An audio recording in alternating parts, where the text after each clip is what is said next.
Just be glad for all you have that's in today. Hey everyone, Connie here, and welcome to my blind reaction to Kakegurui Ep6, Episode 6. So last we left off, we started the next game of this this election cycle.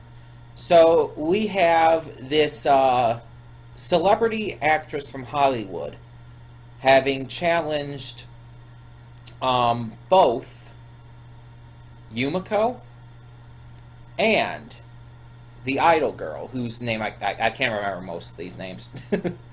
And initially it was just Yumiko, but the idol girl chose to get involved as well because she idolizes this actress. Now, with this gamble, we're going to be having a pretty interesting set of games. See, it's a performance arts competition. And the first act of it, it's a 3-act structure. The first act was a singing competition. It was chosen by Yumiko and the idol girl. However, the actress won.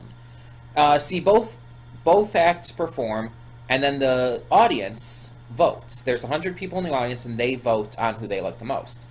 The idol girl paid off pretty much all of them, but in the end, pretty much all of them, again, like legitimately, over 90% of the people there voted for the actress.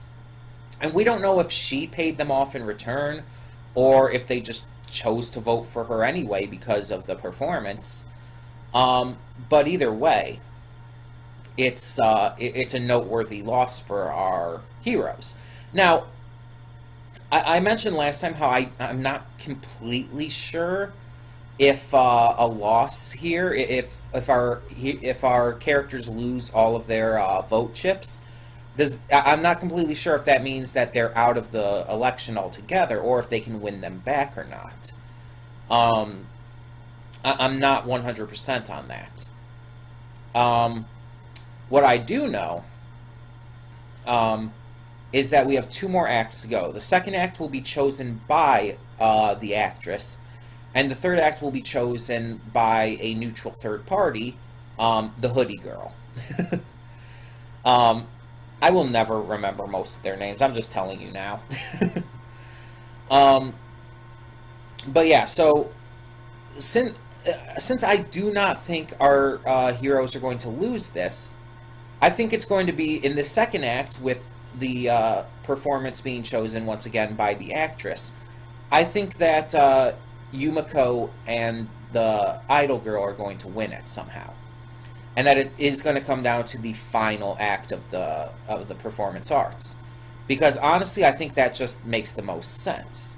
I think it makes the most sense for it to come down to the end there.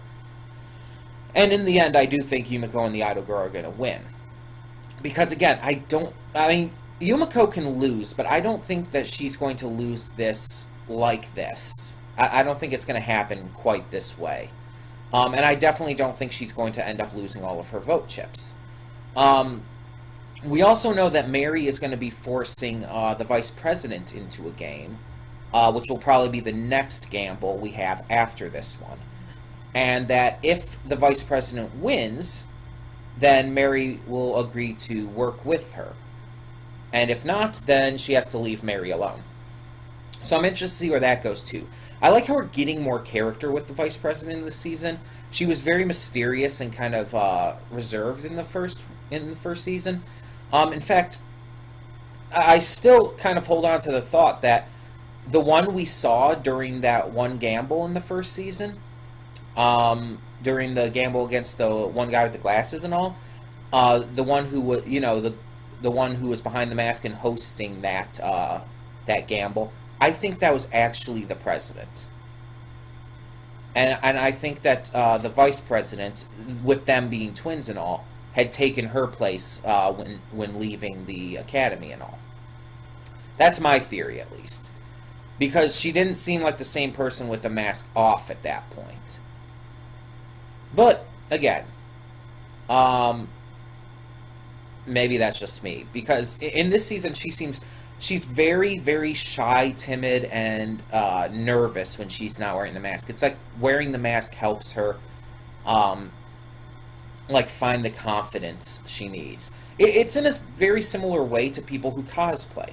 People who cosplay, or even furries who wear the big fursuits and all, a lot of them are actually very shy, very timid around people.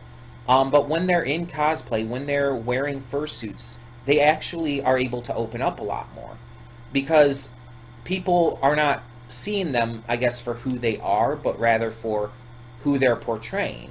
And because of it, the people in the cosplays or the fursuits feel a little more, I guess, safe from judgment, you could say.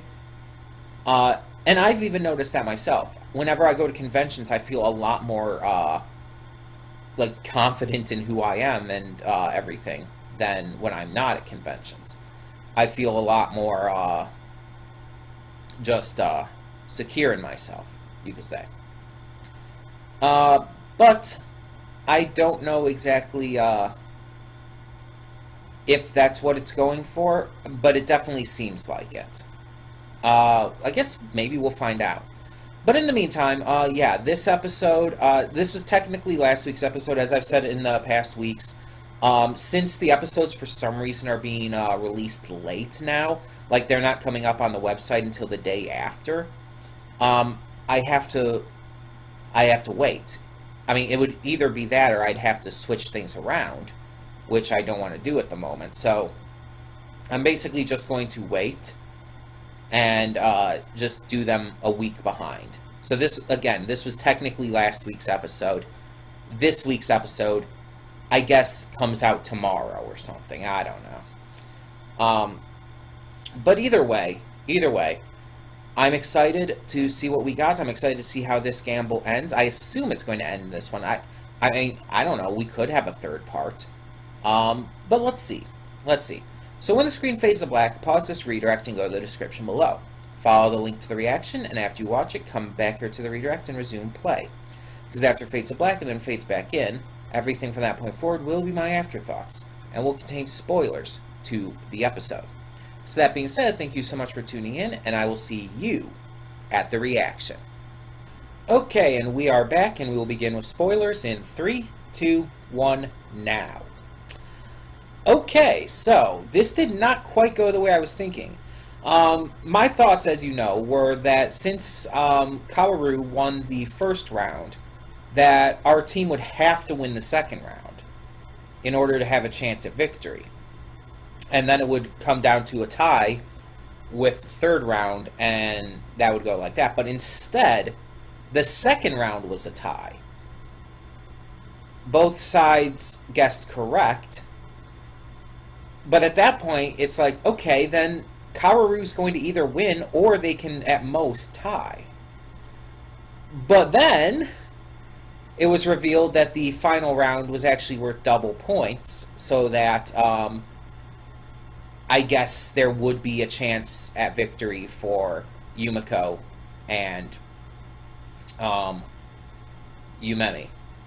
I guess probably the reason that was done was to keep it fair. As we know, the one girl, the hoodie girl, who I cannot think of her name, but she wants to keep everything fair and square. And I think going into the third game, having Kaworu have this massive advantage would be unfair, at least from her perspective, maybe. So maybe that's why that was done. So we saw both the second and third game of this gamble. The second game, the second round, was basically a Russian roulette of oh crap, now my mind's blanking on what they're called. Those little cookies.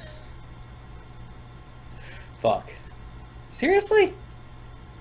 I think it starts with an M. Macaron. So a Russian roulette of macaron. Now, I've seen this kind of thing done before. There's this thing that I've seen around social media. You can order like this box of chocolates and all, and they're shaped like bullets, and one of them has a hot pepper in it. and you're just supposed to take turns, like choosing and eating one whole and all that, because they're small chocolates. Um, and I've seen that kind of thing done in real life situations too. It's a fun idea. But they chose to take this a step further by having it so that each of the people playing would take turns eating each of the separate macarons. And they would try to be able to tell each other at the end which macaron was the hot one based on each other's reactions and whatnot. Yumami tried to fake it by breaking her finger on the wrong one, making herself have this really intense facial reaction because of the pain. But Kaworu saw through that and was able to guess the right one.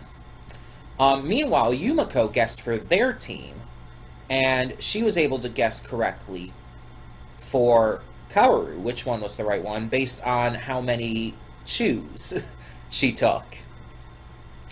So it was interestingly done. And again, in the end, since they both got it right, it ended in a tie. So with the final game being worth 2 points, the final game was a card game, which makes sense for this kind of thing. I thought all of these were going to be more performance art competitions, but I guess not. The third one was more of a standard gambling type situation. So they're playing this card game that's basically like blackjack, except instead of 21, the limit is 63, and all of them pool the cards into the same number. So they take turns placing cards, and they have to declare a card, either the face type and the number and all of that, but they can bluff, and the game is really heavy about bluffing. And so at any point when people pass, they have to determine the right point to pass, because the last person in, if the total count ends up being over 63, the last person in loses. If it's under 63, the last person in wins. So it's a really interesting concept. And initially it did seem like it was going to go to the route where Kaworu would win. But Yumami only decided to go for the win after hearing her fan club and her, I'm just gonna fucking call her girlfriend. You could say manager or whatnot, but I ship it so hard, so... but she heard them cheering for her, and so she decided to take the win despite not wanting to. And she made that distinction very clear, and I really like that. She basically said, I want to lose. I want to lose and have this person I idolize, I've idolized forever, like, basically pat me on the head and tell me it's okay. But I need to win. In order to keep going, in order to achieve my dreams, I need to win, despite what I want to do. And this surprised Kaworu, because it's like, basically what Kaworu was saying, at least how I interpreted it, is that she wants to win. That her entire thing is she wants to win, and she feels she needs to win. And that losing basically is equatable to death for her. That she needs to, her needs and her wants line up. And she goes for that. She always goes for that. But having Yumami go against her own desires, completely ignore what she wants, doing instead what she doesn't want to do, what really hurts her to do, because she knows she needs to do it in order to advance in her goals. It's surprising to Kaworu, but it's also really cool for her character development. And I like that they're doing this. I like that they're giving some of these characters some legitimate development in this season. Characters we saw in Season 1, who I won't say were lacking any character development, but I like that they're getting more. So I'm really happy about that. I also like how in this season we're seeing more of Yumiko being really legitimately pissed off at people. Like, we saw that in season 1 with the trigger happy psycho girl. Again, names elude me with this series. So we saw that in season 1 where she got really upset at her, which did carry over to season 2, but now we're seeing her getting angry at other people for other reasons. Um, and I like that. I like seeing this side to Yumiko because it shows that how seriously she takes gambling, and how when people do things that she disagrees with, it basically makes her despise them. And it's just a really interesting side to her. I wonder if that's ever really going to boil over, like really boil over. Like, what if something like that happens with Mary or Shuichi? That would be very interesting, to see how she handles that. Um, so yeah, in the end, Yumami and Yumiko basically folded. They passed, allowing them to win, because at that point they basically knew that the total was over 63, and they were correct. And so they did win. They won all of her vote chips, because I believe it was everything. Um, but yeah, so that's notable. That's very noteworthy. I knew that they were going to win, I just didn't know how, and I'm actually really surprised by how it did happen. I wasn't expecting that.